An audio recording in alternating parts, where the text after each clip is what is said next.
Hi everybody, welcome back to the channel where I make investing very easy. No, I'm just kidding. Just seeing the results from REYSAŞ may make you think like that though. So in this video, we will be looking at yet another great earnings result from RYSAS. I will be giving my opinion on the company. I am still very bullish, still holding, but I have made some adjustments to my position, which I will be covering later in this video. But before we do that, let's look at some numbers. If you have been looking at Turkey for investments, you will know that there is an accounting standard that Turkish companies have to make due to high inflation that is called inflation accounting. The goal is to purify the earnings from inflation, so you will get the real growth from these businesses. Before the inflation accounting, I would simply translate the earnings to dollars and that would mostly do the trick. But this quarter, the results from the both methods are very similar. So in this video, we will be just looking at the inflation accounting results from the companies and we will go from there. Let's start with the REIT. The profits for the first 9 months of the year for the REIT is 1,873 million and last year's numbers, adjusted for inflation, was 519 million. So the earnings almost quadrupled year over year.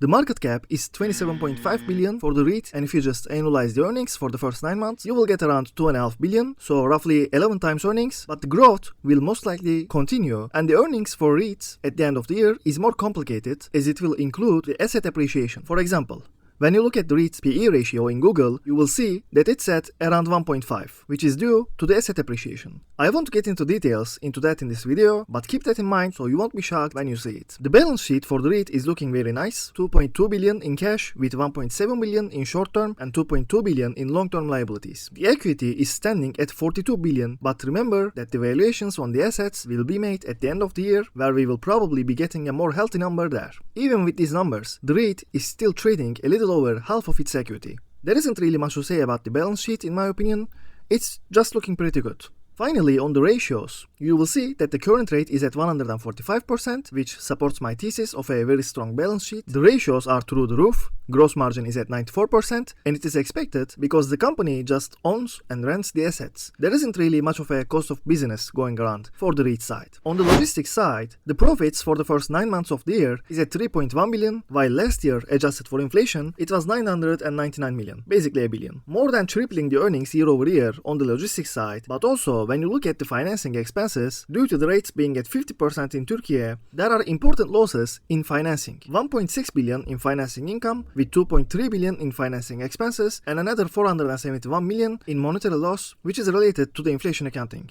The financing expenses, especially on the logistics business, is decreasing the bottom line in a significant amount. Still, overall a tremendous growth for the logistics side as well. Looking at the balance sheet for logistics, they have 2.7 billion in cash and 3.1 billion in short-term liabilities, another 4.2 billion in long-term liabilities. Not as strong of a balance sheet as the REIT, but still pretty strong in my opinion. And the ratios for the logistics is 166% current ratio and a net profit margin of 38% this year.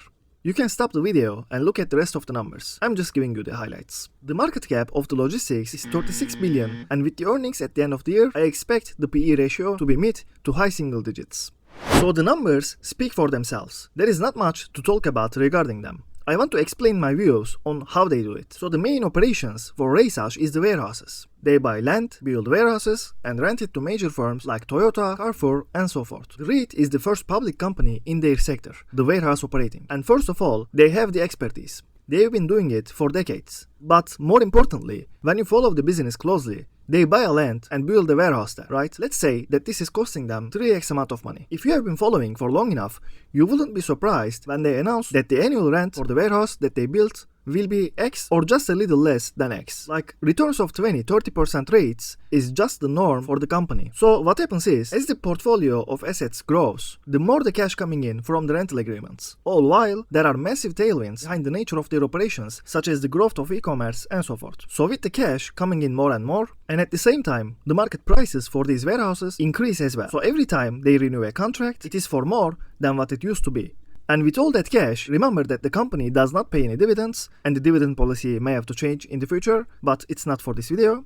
With all that cash, they invest back into the business and grow their snowball. The investment doesn't have to be just the land and warehouses. It can be solar panels, hotels, whatever. The management team has an incredible track record. When the REIT went public, they had 183,000 square meters of space. And now they have over 1.6 million square meters with a very good balance sheet and a very high amount of solar panels that is planned to be 60 megawatts in 2026. Before going on to my recent moves on the stock, let me just say that I cover every aspect of the business in much more detail on my Patreon, not only REYSAŞ but CCI, TAV Airports and Anadolu Efes as well. You can find the link in my description. Now, before closing, I have made some changes to my REYSAŞ positions. I used to own about 5 to 6 REYSAŞ shares for every RYGYO share that I had. But especially in the last month, REYSAŞ Logistics has run up significantly higher than the REIT. So I have trimmed half of my position in the logistics to buy more of the REIT. With this move, the REIT is now about 42% of my portfolio, while the logistics is at around 33%.